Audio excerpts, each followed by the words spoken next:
اس دنیا میں آنے سے پہلے بھی ہم ایک زندگی گزار آئے ہیں اور بدقسمتی سے اس کا تصور بہت کم لوگوں کو حاصل ہے، اور عہد حاضر کے جو ریشنلسٹ قسم کے اقلیت زدہ میں کہتا ہوں انہیں، یا اقلیت گزیدہ، اقلیت سے ڈسے ہوئے لوگ، وہ ان چیزوں سے اباع کرتے، دور بھاگتے ہیں۔ ہماری پہلی تخلیق ہوئی تھی عالم ارواح میں، الارواح جنود مجندہ، لشکروں کے لشکر تھے۔ آدم سے لے کر آخری انسان جو دنیا میں پیدا ہوگا قیامت تک، سب کی ارواح عالم ارواح میں پیدا کر دی گئی۔ وہاں عہد لیا گیا، الست بربکم قالوا بلا، کیا میں تمہارا رب نہیں ہوں، مالک نہیں ہوں؟ ہم سب نے عہد کیا تھا، کیوں نہیں؟ شہید نا، ہم گواہ۔ یہ عہد الست، اور ظاہر بات ہے کہ عہد جو ہوتا ہے جب تک انسان کو اپنی ذات کا شعور نہ ہو، خود شعوری نہ ہو۔ آپ دنیا میں معاہدہ کرتے ہیں تو کہتے ہیں کہ بقائمی ہوش و حواس میں یہ عہد کر رہا ہوں، معاہدہ کر رہا ہوں، تو ظاہر بات ہے کہ اس وقت ہم تھے اور ہوش و حواس کے ساتھ تھے، خود شعوری کے ساتھ تھے، لیکن صرف ارواح تھی، جسد نہیں تھے۔ اور یہی ہے وہ مقام جس کے بارے میں حضور نے سے جب پوچھا گیا کہ متى وجبت لک النبوۃ یا رسول اللہ، اللہ کے رسول آپ کو نبوت کب ملی؟ تو آپ نے فرمایا والآدم بین الماء والطین، ابھی آدم کا حیولہ جو ہے ابھی گارا گوندھ ہی رہا تھا، پانی اور گارے کے درمیان ہی تھے آدم، کہ میں اس وقت بھی نبی تھا۔ عالم خلق کا ابھی آغاز نہیں ہوا، ابھی عالم ارواح میں بھی جو تمام ارواح ہیں وہ اپنی امتیازی شان کے ساتھ ہیں۔ روح محمدی صلی اللہ علیہ وسلم، جس سے اگر نور محمدی کہیں تو غلط نہیں ہے، اس لیے کہ ارواح کا جو مادہ تخلیق ہے وہ نور ہے، جیسے فرشتوں کا مادہ تخلیق نور ہے۔ مسلم شریف میں حضرت عائشہ صدیقہ رضی اللہ تعالی عنہ سے روایت موجود ہے، اللہ نے فرشتوں کو نور سے پیدا کیا۔ روح، فرشتے روح ہیں، ارواح ہیں، روح القدس، روح الامین، اور ارواح انسانیہ بھی روح ہے، یہ سب ان کا مادہ تخلیق نور ہے۔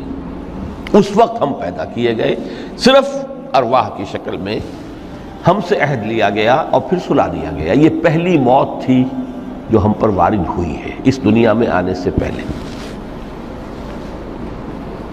اس لیے کہ سورہ مومن کی ایک آیت میں فرمایا گیا ہے کہ جہنم میں لوگ جو ہیں فریاد کریں گے، ربنا امتنا اثنتین واحییتنا اثنتین فاعترفنا بذنوبنا فہل الی خروج من سبیل، اے اللہ تو نے ہمیں 2 مرتبہ مارا، 2 مرتبہ زندہ کیا،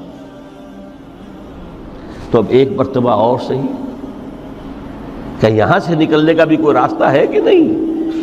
اتنے مراحل سے تو ہمیں لے کر آیا ہے، ایک مرحلہ اور سی۔ تو یہ 2 موتیں کون سی ہیں؟ پہلی موت وہ تھی جب ارواح کو موت کی نیند سلا دیا گیا۔ پھر عالم خلق، جسے آج سائنٹسٹ کہتے ہیں، جس کا نقطۂ آغاز ہے بگ بینگ، عالم ارواح اس سے پہلے کی شے ہے، اس تک سائنس نہیں پہنچ سکتی، وہ سائنس سے ماوراء ہے، لیکن جہاں سے سائنس شروع ہوتی ہے وہ عالم خلق کا آغاز ہے، بگ بینگ سے۔ وہ پھر مختلف مراحل، تنزل کے مراحل بھی آئے، ارتقاء کا مرحلہ بھی آیا، تفصیل میں جانے کا موقع نہیں ہے۔ بہت سے تنزلات کے مراحل اور بہت سے ارتقاء کے مراحل طے کر کے آدم تیار ہوا ہے۔ حضرت بیدل نے رحمت اللہ علیہ بہت خوبصورت شعر کہا ہے، ہر 2 عالم خاک شد تا بست نقش آدمی، اے بہار نیستی از قدر خود ہوشیار باش۔ یہ پوری جو بھی کائنات کا جو سلسلہ شروع ہوا، بگ بینگ، اور بہت بڑے بڑے جو ناری کرے تھے جن کی کہ حرارت کا جب تذکرہ کرتے ہیں سائنسدان تو trillions and trillions of foreign height, یہ ان کی اس وقت اس کی جو حرارت کا عالم تھا، لیکن پھر وہ ٹھنڈے ہوئے، کچھ اس میں سے کوئی، پھر خاک کی تہ جو ہے زمین کے اس کرے پر آئی، ہر 2 عالم خاک شد۔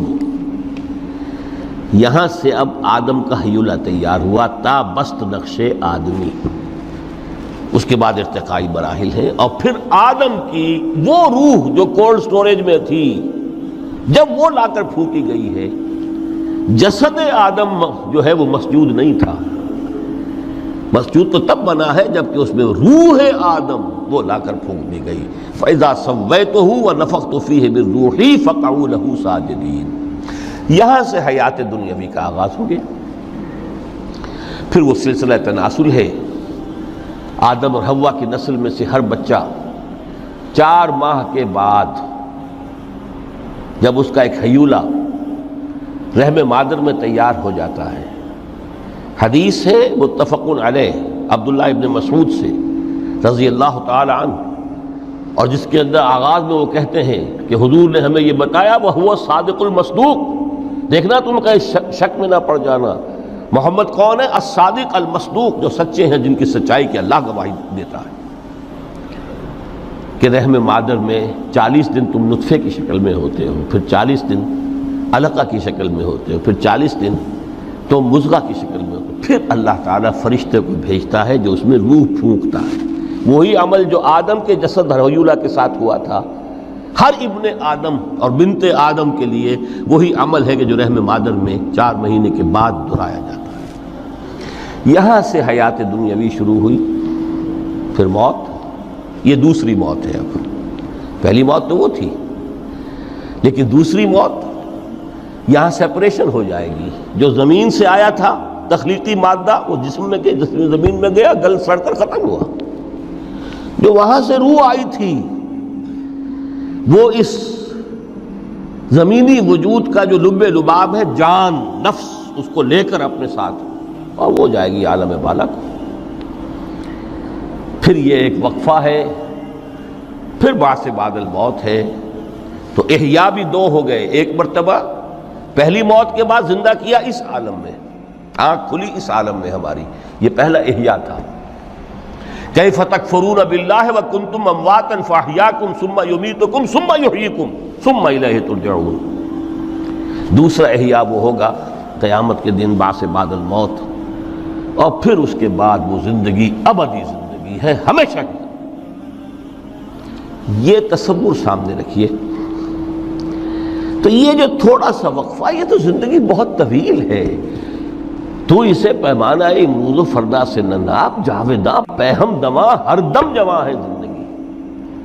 اس میں یہ وقفہ جو ہے، خلق الموت والحیات لیبلوکم ایکم احسن عملا، یہ اس جسد کے ساتھ اس روح کا اتصال، اور یہ 30 40 50 60 70 80 100 برس کی عمر، یہ ایک وقفہ ہے، یہ امتحانی وقفہ ہے، تمہیں جانچا جا رہا ہے، پرکھا جا رہا ہے۔ ایکم احسن عملا۔ اب اگر تو 2 چیزیں انسان پر واضح رہیں، اور نہ صرف واضح رہیں، مستحضر رہیں۔ واضح تو ہو جاتی ہے ایک چیز، پھر آدمی بھول جاتا ہے، تو کوئی فائدہ نہیں دیتا اس کے۔ مستحضر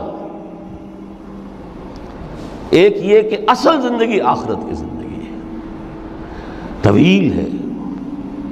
بل توثرون الحیات الدنیا والآخرۃ خیر وابقیٰ، کلا بل تحبون العاجلہ وتذرون الآخرہ، تم اس عاجلہ کو پسند کرتے ہو، اس دنیا کی زندگی کو تم ترجیح دیتے ہو، جبکہ آخرت ہے جو باقی رہنے والی ہے، ابدی۔ اگر تو یہ معلوم ہو، جیسا کہ سورہ عنکبوت کی آیت کے حوالے سے میں نے آپ کو آیت سنائی کہ وما هذه الحیات الدنیا الا لہو ولعب وان الدار الاخرۃ لہی الحیوان لو کانوا یعلمون، اصل زندگی جو ہے وہ آخرت کی زندگی ہے، کاش کہ انہیں معلوم ہوتا۔ ایک حقیقت تو یہ معلوم ہو اور مستحضر رہے کہ اصل زندگی آخرت کی زندگی ہے، اور دوسری حقیقت یہ کہ یہ دنیا کی زندگی ایک امتحانی وقفہ ہے۔ دین کی بات پھیلانا صدقہ جاریہ ہے، ثواب کی نیت سے ویڈیو کو شیئر ضرور کیجیے۔ جزاک اللہ۔